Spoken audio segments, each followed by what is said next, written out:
Saludos cordiales. Un reportaje de Pablo Juan Arena. Nueva producción más escuchada del año en Apple Podcast. Premio Panenka a la pieza periodística del año. Premio Ondas al podcast Revelación.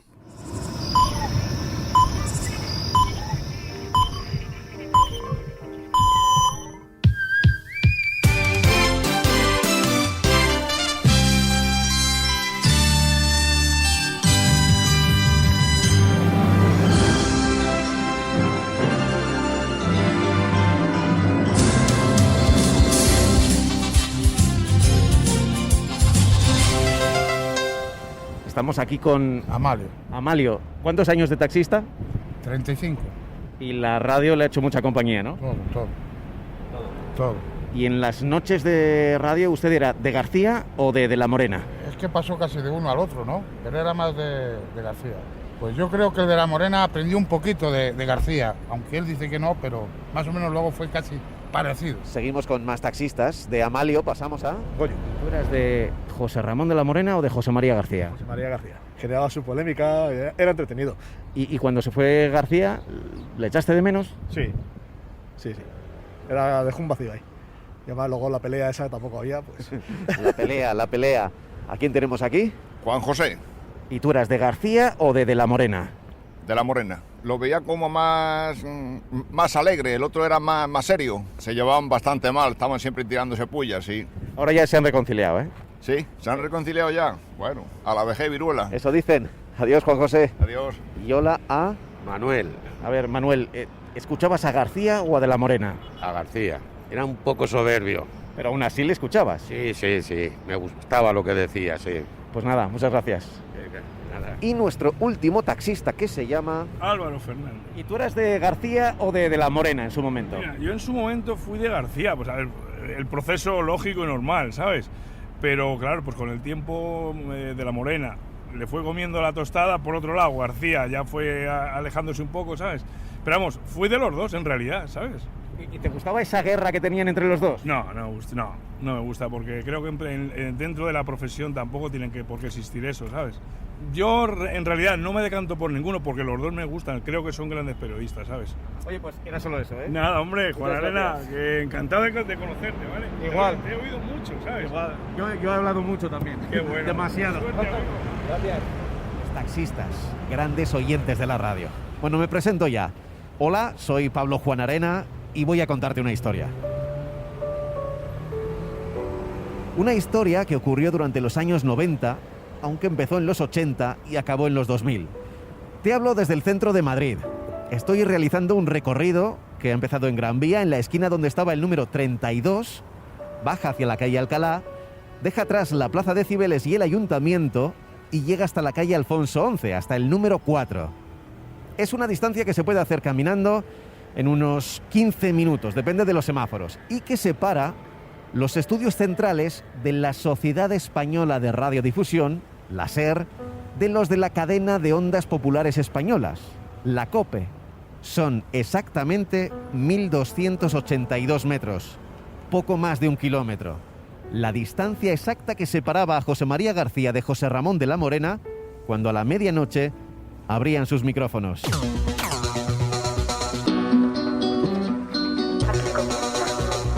Super García. Al filo de la medianoche. Saludos cordiales. Episodio 1. 1.282 metros. Y antes de seguir te voy a explicar algo. Esto que vas a escuchar no es ninguna tesis doctoral en profundidad, no es una enciclopedia de datos fiables y tampoco es un juicio al pasado. Es simplemente una suma de testimonios de algunos, no todos porque es imposible, de aquellos que fueron testigos de una época fascinante para el periodismo deportivo.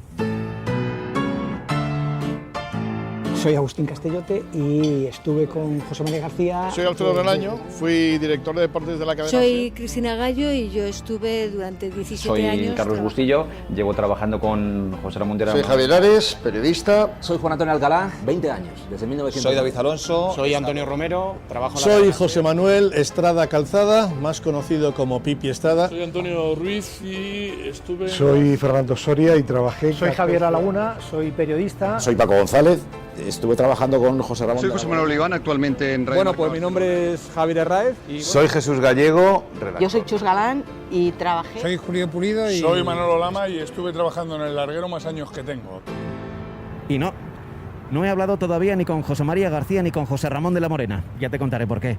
Pero los dos están presentes en cada segundo de este reportaje. Y vamos a empezar ya. Y lo hacemos viajando al pasado. Desde esta Gran Vía de 2021 a la Gran Vía de 1975. Españoles. Transmite Radio Nacional de España en conexión con todas las emisoras españolas.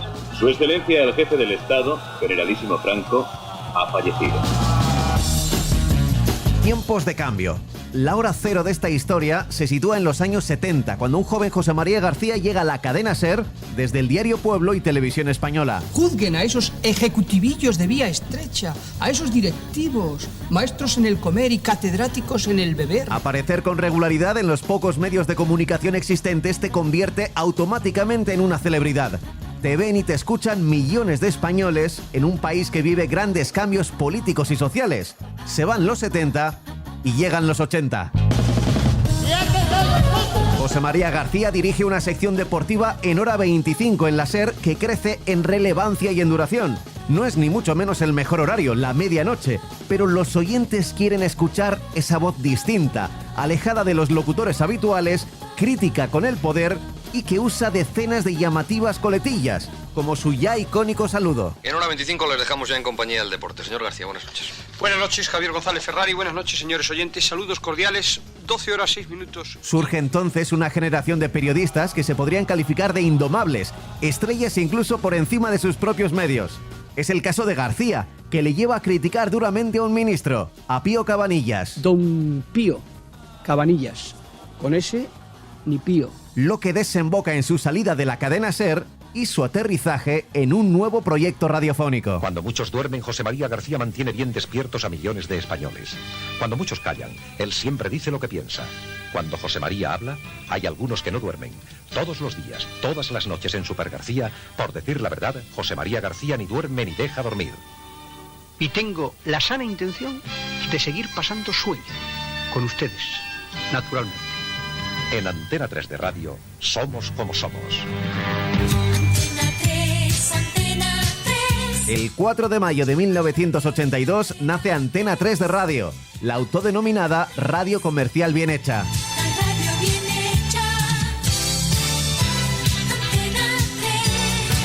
Allí, capitaneados por García, surge una redacción de jóvenes periodistas deportivos como Gaspar Rossetti, Andrés Montes, Cristina Gallo, Eduardo Torrico, Paco García Caridad, Javier Ares, Pipi Estrada, Ciro López o Fernando Soria.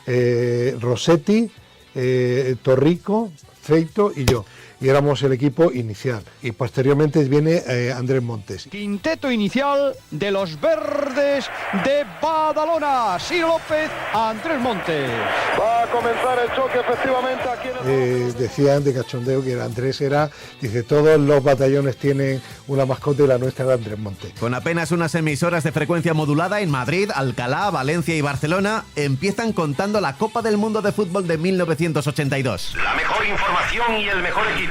Porque a las órdenes de José María García estarán Fernando Soria, Gaspar Rossetti, Ernesto López Feito, Eduardo Torrico y Vicente Purió.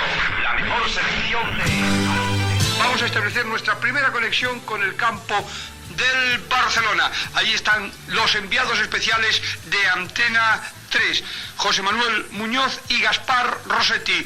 Buenas tardes, compañeros, saludos cordiales desde nuestros estudios centrales. Saludos, José María García, saludos, señores oyentes de Antena 3. En efecto, en directo desde el estadio del Nou Camp de Barcelona, con las alineaciones tanto de Polonia como de la Unión Soviética listas y preparadas. En aquella Antena 3 Radio aparece también Javier Ares. Hablamos del año 82, Mundial de España, es cuando Antena 3 se pone en marcha. Primero con alguna emisora suelta, Madrid, Valencia, etcétera, y al poco, pues con emisoras en la mayoría, que no todas, con muchísimos menos postes repetidores que cualquier cadena al uso de la onda media, ¿no? Piensa que era FM, que inicialmente estuvimos en el Mundial de España con Valencia, 2 emisoras de Madrid, Madrid, Alcalá de Henares, Sevilla y no sé si Barcelona, y en 2-3 años le quita, en el EGM se sitúa por encima de la cadena SER, ¿no? Así era, así nace. el fenómeno García. Él era un periodista enorme, había tenido una audiencia extraordinaria, fue una novedad, 12 de la noche de repente, 12 de la noche, ¿qué es eso? Todavía 20 años después me decían a mí en Francia, ¿pero qué hacéis un programa a las 12 de la noche? Y yo, no, estamos haciendo un programa, no, hay 1,5 millones de españoles escuchando este programa, no se lo podían creer, ese fenómeno es un fenómeno radiofónico, ¿no? Está muy por encima de cualquier juicio, valoración, análisis, por muy objetivo que intente ser, que se puede hacer de la radio, un fenómeno social. La sintonía de Antena 3 Radio suena bien, pero hay otra música que va a acompañar a García desde 1982. Love Song de Simple Minds, una canción de amor que entra directamente en la historia de la radio y que pone los pelos de punta a los oyentes y a quienes trabajan mano a mano con García, como Cristina Gallo. Bueno, la sintonía es maravillosa. Esa sintonía de Simple Minds que nadie podía, no sé, o no reconocían que García pudiese escuchar a los Simple Minds, aunque en realidad no fue él quien eligió la sintonía, pero era el invento que le acompañó siempre desde Antena 3. La sintonía, claro que la sentíamos. Date cuenta que fue parir una criatura que fue una especie de milagro, ¿no? Un niño que te sale 7mesino y con complicaciones, ¿vale? Sí, se pone en marcha una emisora, una idea de Martín Ferrán, con un motor tan potente como era García, al que todo el mundo se había quedado con ganas, porque estaba en la cresta de la ola, cuando él termina con la SER, ¿no? Al principio no es fácil sintonizar Antena 3 Radio. Escuchar a García se convierte en algo exclusivo, y eso siempre atrae. Se compran nuevos receptores que incluyen esa FM, además de la onda media. Este hombre por dónde sale, este hombre por dónde se le escucha, dónde se le puede escuchar, eso generó un clímax, ¿eh? Además del interés de la escuchar un personaje, el no poder hacerlo multiplicó por 3 el interés de la audiencia, ¿no? Fue no un programa solo, sino una situación como de culto, ¿eh? Aquello estaba muy bien visto. Yo escucho a García por las noches, yo he conseguido pillar la emisora, puedo escuchar a García. Eso es un momento mágico. Manuel Martín Ferrán decide que el programa de García se llame Super García en la hora cero. Martín Ferrán, que era un genio, y a García le dijo, oye, tú tienes que venderte hay que venderte, y García le pareció encantado. Super García en la hora cero. A las 12 de la noche, las 11 en Canarias, el deporte por dentro. Afición, jugadores, dirigentes, club. Super García en la hora cero. La verdad del deporte con José María García. Un programa que empieza a la medianoche y que dura hasta que acabe García.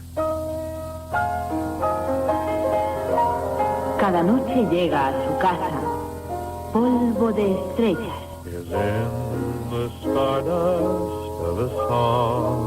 Y todas las noches está con ustedes Carlos Pumares. My stardust melody, the memory of love's refrain. Carlos. Sí, ¿quién es? Carlos Pumares. El mismo. Soy Pablo Juan Arena, te llamo de Radio Marca. ¿De Radio Marca? Sí, ¿cómo estás? Pues dime. Quería preguntarte por cómo era ir detrás de García. Hombre, en aquella época, pues yo decía de coña que yo iba antes de García, pero luego venía la repetición de García. Es como un bocadillo de jamón. Pero tú eres el jamón. Yo soy el jamón, claro. Quizá este sea el momento de mayor popularidad de García. Todo el mundo le conoce, el pueblo le quiere y los poderosos le temen. Pues yo llamaba a cualquier sitio de deporte, oye, llamo de parte de José María García. Pues la gente se te cuadraba, que querías, unos era miedo, otros eran respeto, pero bueno, era tremendo. Provoca que García alcance unas cuotas de popularidad que, me atrevería a decir que casi popularidad periodística, no ha mejorado. Y luego ya, evidentemente, se convierte en un personaje público de enorme trascendencia, más allá de lo que es el puro periodista. García empieza a ganar en el año 85, 86, empezó a ganar 500 millones de pesetas al año, y en el año 87, más o menos, 88, ya ganaba 1.000 millones de pesetas al año. Lo traduzco, 6 millones de euros al año, a finales de los 80. Pero hablar de dinero es feo, porque no solo tenía poder económico, también tenía otro tipo de poder. Vamos a sumar las voces de Pipi Estrada, Agustín Castellote y Julio Pulido. El contrato de Hugo Sánchez por el Real Madrid, que lo ficha Mendoza y que da un pelotazo enorme a nivel deportivo y que tuvo mucha repercusión, se firma en el despacho de García de Oquendo 23. Mendoza con Hugo Sánchez, con García, con el representante de Hugo Sánchez, se firma en el despacho de García. O sea, eso ya es máximo poderío. José María García, tú no podías salir a la calle con él. Pasaba un premio Nobel por una acera y José María por la otra, y la gente iba a conocer a José María García. Cualquier jugador de fútbol salía y se ponía a hablar con José María García, y la gente iba a pedirle autógrafos a José María García, y no a ese jugador de fútbol. Es decir, su popularidad superaba todo lo previsto. Yo creo que el poder de un periodista se mide por las personas que se te ponen al teléfono, tú descuelgas el teléfono y dependiendo de quién se te ponga al otro lado del teléfono, tienes más o menos poder. A García se le ponía el rey de España. Me es muy grato saludar a todos cordialmente al inaugurar la cadena de emisoras de Antena 3. Cordialmente. Antena 3 crece y García es líder en poder y en audiencia a la medianoche. Pero ¿qué ocurre mientras en la cadena SER? La Sociedad Española de Radiodifusión presenta. En su redacción destacan Martín Balbuena, José Joaquín Brotons, Roberto Gómez, un joven José Ramón de la Morena y Manolo Lama. Piensa que cuando se va García, la SER queda en depresión. O sea, de repente se va García, se lleva toda la audiencia, entonces la SER queda en depresión residual. Prácticamente el programa de la noche de deportes, la casa no le daba ninguna importancia. Y entonces ahí había ese gen competitivo que teníamos los nuevos que habíamos llegado, y yo creo que le empujamos mucho a Alfredo a que creyera en nosotros y a que nos diera la oportunidad. Yo creo que Alfredo desde el primer momento creyó en esa generación de nuevo. Se dio cuenta que la redacción tenía una generación de ganadores. Ese Alfredo es Alfredo Relaño. En deportes habían tirado un poco la toalla. El programa de las 12 de la noche ya no se hacía. Se hacía un programa a las 8:30, que lo hacía Enrique Martín, y se hacía un programa local a las 3 de la tarde, que lo dirigían alternativamente, lo hacían alternativamente Roberto Gómez, Lama y de la Morena. Era una cosa muy desordenada. Yo me acuerdo antes de ir que yo entonces vivía con una chica, comíamos en casa y luego lavábamos los platos. A la hora de lavar los platos teníamos el programa de la SER. Y yo notaba que ella se reía cuando le tocaba hacerlo de la Morena. Y a mí también me gustaba, yo no los conocía a ninguno de ellos. Yo entonces estaba en el país, no. Y ella se reía y tal. Y a mí me gustaba, y yo, esto gusta también a las mujeres, gusta a la otra mitad de la humanidad. Yo me quedé con ese cante. Así que cuando Relaño llega a la dirección de deportes de la SER, apuesta por aquel locutor que hacía gracia a su pareja. Y el primer año se lo encargué a Julio César Iglesias, que estaba ya de antes y hacía la ventana por la tarde, y yo le pedí que lo hiciera. Él cogió conmigo el compromiso de hacerlo solo un año, porque él no se quería ver en guerra con García, por ejemplo. Y mientras ese mismo año, pues yo iba ya con esa idea, José Ramón se consolidó, fue el que hizo firmemente el de las 3 de la tarde. Lo hizo siempre. Y fue un boom. Fue impresionante. Bueno, Relaño está ahí de testigo. Yo siempre le dije a Relaño que de la Morena tenía algo diferente a los demás. No era una eminencia deportiva, no manejaba términos deportivos ni datos deportivos, pero tenía un don y un poder de comunicación absoluto cuando se ponía delante de un micrófono. Entonces además tenía dos banderilleros, uno era Paco González en ese programa y otro Chus Galán. Vamos con los banderilleros. Llegó Alfredo y lo organizó todo. O sea, organizó turnos, organizó quién presentaba cada programa, tal. Y entonces puso a De la Morena a las 3. Y quería hacer un programa distinto, muy... Me acuerdo que hablaba mucho a la ama de casa que estaba fregando los cacharros, ¿sabes? Y él quería cosas llamativas, entonces los que íbamos a los entrenamientos, que yo creo en la primera temporada éramos Chus Galán y yo, lo llevábamos clarísimo, o sea, íbamos a sacar... Es verdad que eran otros tiempos y tenías acceso incluso personal a cada uno de los jugadores, según se iban, tú estabas con ellos, o sea, podías hablar con ellos, hacer una entrevista personal sin pasar por jefaturas de prensa, podías hacer lo que quieras. Yo solo te voy a decir un dato, a mí en el vestuario del Madrid me llamaban el brazo armado de José Ramón de la Morena. Imagínate qué tipo de preguntas íbamos a hacer, ¿no? Íbamos con tiros muy específicos, de hay que sacarle a Tosha un cabreo, hay que sacarle esto... Entonces, sí, él confió en mí desde el principio, me dio muchísima bola Y yo encantado, claro, hacía entrenamientos de todo tipo, del Madrid, del Atleti, del Rayo. Hacíamos Madrid y Atleti, Paco y yo, entonces cada 15 días nos cambiaban de equipo, al uno y al otro, de manera que cuando llegaba el otro, como que veían el cielo abierto de ver al nuevo, ¿no? Y decían, uy, qué bien, que ya se va este que ha estado tocando las narices. Y vamos a tocar mucho las narices. Y como el programa de las 3 tenía una pinta muy atractiva, digamos que los jefes apostaron por él para hacer el programa de la noche. Como la fórmula de las 3 funcionó, fue cuando se planteó darle la noche. Y entonces Joserra hizo la noche, basándolo un poco en cómo había sido el programa de las 3 de la tarde. Y así nació El Larguero, ¿no? El nombre es suyo y quedamos ya cuando Plaza estaba encima, muy pronto quedamos y yo llevaba una lista de 10 y él llevaba una lista de 20. Y el primero que dijo, yo creo, de toda la lista, o el segundo o el tercero, fue El Larguero y me pareció definitivo. Yo veía el doble juego, el listón definitivo que pones, pal, y hay que meterla por debajo del larguero y luego lo de largar, el que larga, ¿no? A mí me gustó muchísimo. Desde la primera ya no miramos más y ya pues dedicamos la tarde a charlar. Y cuando le dábamos vueltas al nombre, Roberto y yo vacilábamos con que se tiene que llamar Hasta que dure. No, el programa que se llama Hasta que dure, porque pensábamos que nos íbamos a dar una hostia de esta, pero en plan cachondeo, o sea, todo el mundo se iba a dejar la piel por hacerlo bien, pero hasta que dure, esto hasta ja. Señoras y señores, muy buenas noches. Esto es La Ventana al Deporte, aunque eso sí, la estamos pintando. Yo me llamo José Ramón de la Morena y soy su nuevo sereno del deporte. Por supuesto que este programa tiene sintonía, como cualquier programa que se precie. Maestro, cuando quiera. Bueno, lo primero que recuerdo del Larguero es la sintonía. Bueno, cuando Joserra nos traía esa sintonía, todos nos queríamos morir. Y esto lo tenía muy claro, ¿eh? Le quería llamar El Larguero desde el primer momento y quería meter esa sintonía. Yo que iba de modernito, yo pensaba una sintonía, ¿sabes?, moderna, ¿no? A mí eso me chocaba mucho. Cuando todos esperamos una sintonía muy especial, de repente llega De la Morena con los lobitos cantando ra, ra, ra. Y entonces, si nos ves a todos las caras, creíamos morir, ¿eh? La sintonía, fíjate, a mí no me gustó. Eso él siempre ha perseguido mucho. Ahí me ganó claramente, porque luego funcionó muy bien. Pero me pareció que era reírse de la audiencia. El lobito está cobrando, los borreguitos pagando, tal. Yo no le cogí la ironía. Además, cuando yo le dije que no me gustaba, lo puso como condición sine qua non, vamos, no negoció. Yo le dije, bueno, vamos a ver a Augusto, vamos a pedir una... Él siempre ha tenido mucho respeto a Augusto y yo más. Augusto del Cadero era el jefe de todo.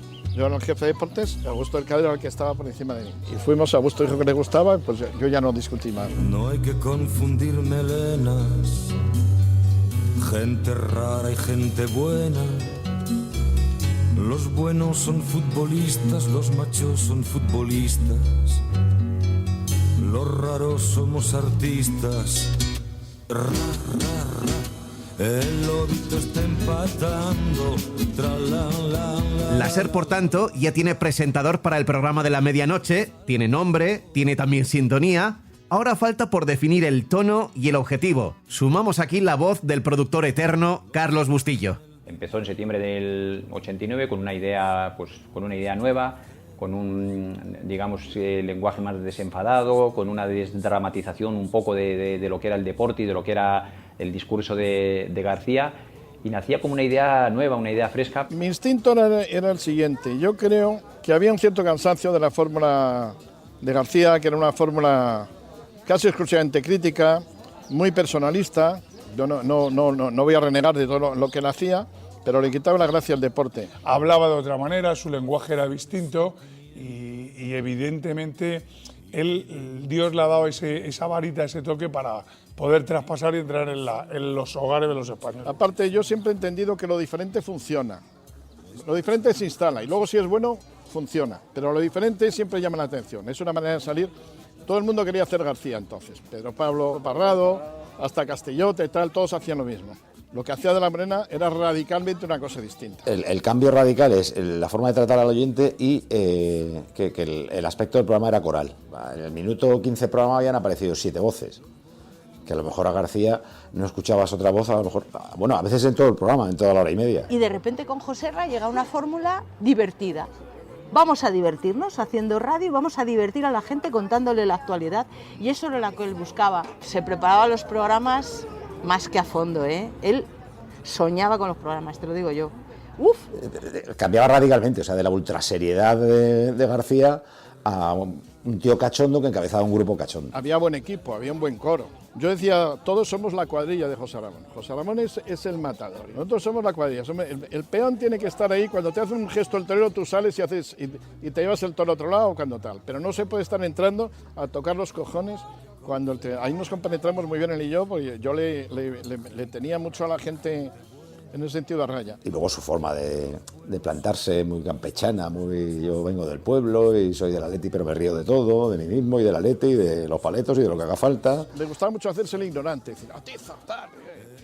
Me preguntaba a mí, preguntaba a Segura, preguntaba a Valdano, y él siempre tomaba la actitud del paleto de pueblo que tiene la suerte de estar con una gente que sabe de unas cosas y se hacía el ingenuo, el ignorante, el ingenuo ignorante nunca fue. Y te trato de una manera distinta y no te intento vender burras, te digo, si el programa es una mierda, dedícate a hacer otras cosas por la noche, tal. Si no están haciendo nada mejor, que a esta hora todo es posible, deberían quedarse un ratito con nosotros, no cobramos, esto es gratis, les vamos a contar muchas cosas. Pero bueno, si están en otra faena, pues sigan a lo suyo. Tenemos abierto el confesionario hasta la 1.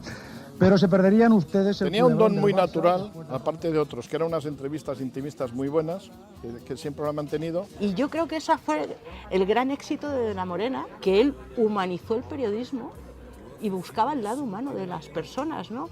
Y lo mezclaba con la diversión, el tal. Entonces fue un bombazo. Se le veía una condición tremenda, que es una tenacidad y un valor temerario para todo. O sea, si era un tío que sí iba a tener temple para enfrentarse a García si hacía falta, que lamentablemente pues tenía que hacer falta porque la radio lleva a eso, ¿no? La radio lleva a eso, a la confrontación, a la competencia, a la pelea. Y vaya que si van a tener que pelear. Un muchachuelo, desconocido totalmente en esta profesión, un jovencito imberbe. ¿Cómo comienza el programa del Imperio Prisa? Además, dos situaciones empresariales agigantan este duelo.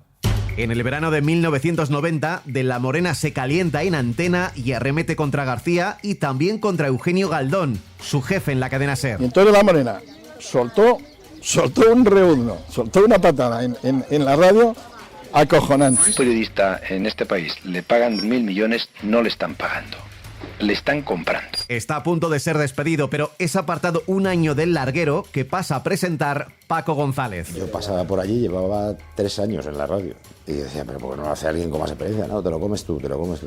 Horrible, horrible. Era un momento muy raro porque, claro, a la cabeza del programa se la habían decapitado. Y, joder, yo cuando le levantaron la sanción a La Morena, el tío más feliz del planeta. En septiembre de 1991, después del destierro, De la Morena vuelve a la medianoche con más ganas que nunca de pelear contra García. Yo bien, hombre, bien. Los esguinces de corazón tú sabes que se curan con reposo y reflexión. Y justo en aquellas fechas, un movimiento empresarial deja Antena 3 Radio dentro del Grupo Prisa, dueños también de la SER. Cuando ahora dejo esta casa, lo único importante evidentemente sigue siendo la credibilidad. No puedo seguir aquí ni un minuto más.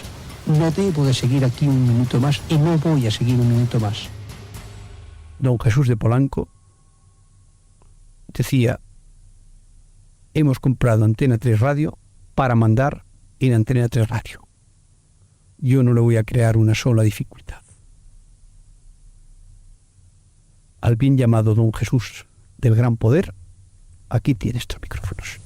Gracias, buenas noches.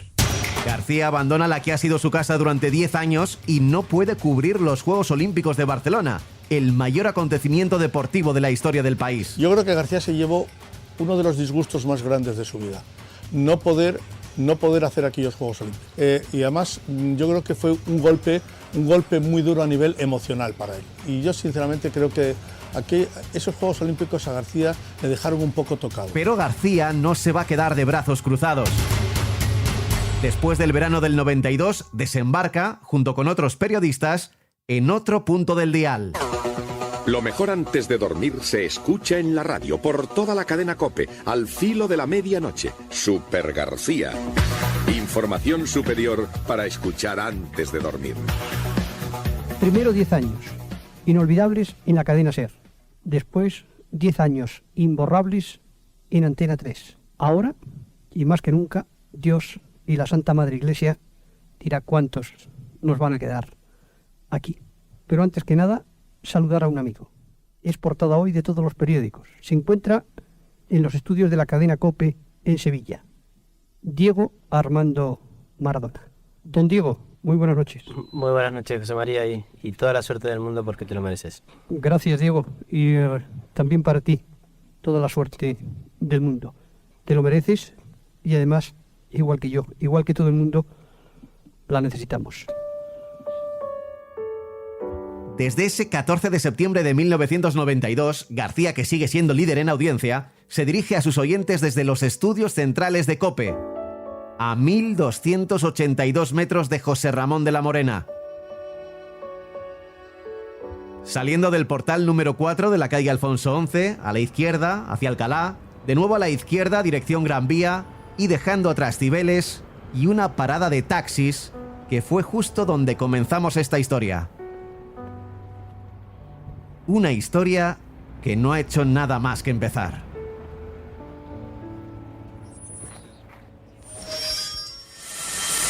En el próximo episodio de Saludos Cordiales... Se inició una persecución por la M30. Futre iba en un taxi, lo típico de las películas de siga ese taxi, pues exactamente igual. Y llega Gil con dos guardaespaldas y dice: ¿dónde está el hijo de puta de la Morena? Ojo, es una notición, pero como no se haga realidad, te corto los cojones. Cruzamos la raya, demasiados momentos. Se lo habían llevado a lo personal, ya era, te voy a hacer daño personalmente. Y hay que comer 3 veces al día. Sí, tuve un incidente que le cogí el teléfono y se lo tiré a 50 metros. Imagínate el pollo que me montó. Lo que es salvaje en el año 90 ahora mismo nos parece ya casi terrorista. Parece ser que no le gustan excesivamente los toros, sí le gustan los toreros. Lo que no hago es acostarme con una vaca. Y aquí está tomándose un café el vicepresidente de la Federación. Buenas tardes, don Juan.